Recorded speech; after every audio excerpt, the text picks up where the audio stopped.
Bali ang burger ni, eggplant o talong. Bali, inimes naman para mabuhat may mera ka mo negosyo. Kung gusto nyo magnegosyo, pwede gini siya kay barat. Isa lang, barato. Kung may talong ka mga talong, hindi na ka mo kinangan magbakal talong. Inaya lang.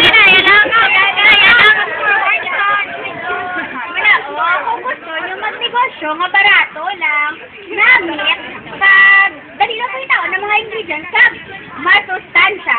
Amone ang inyong haimuon ang talong burger. Bali, ang nangakinangganon, talong, mayonnaise, cheese, itlog, kang tinapay nga bun. Teka, dali kang pangitaon sa barato. Wala na, haimuon, ha?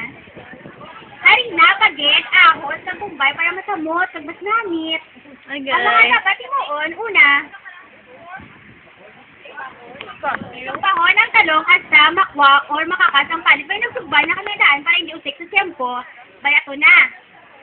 Kadua, magbatis ang itlog sa yahong pag isaw-saw ang napanitan na talong.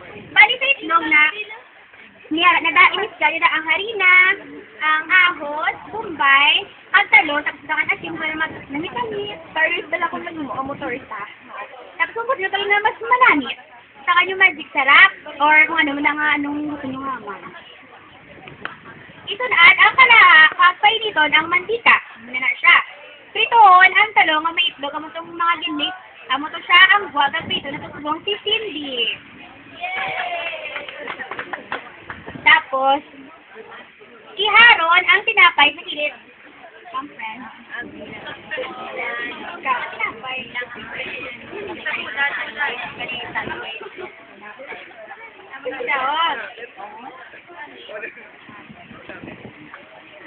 Doon ang tinapay sa kilit. Tapos, ipunta sa sulod ang tinapay nga. Tinapay? Ang tinapay, ang tinprito nga nalong. Ay,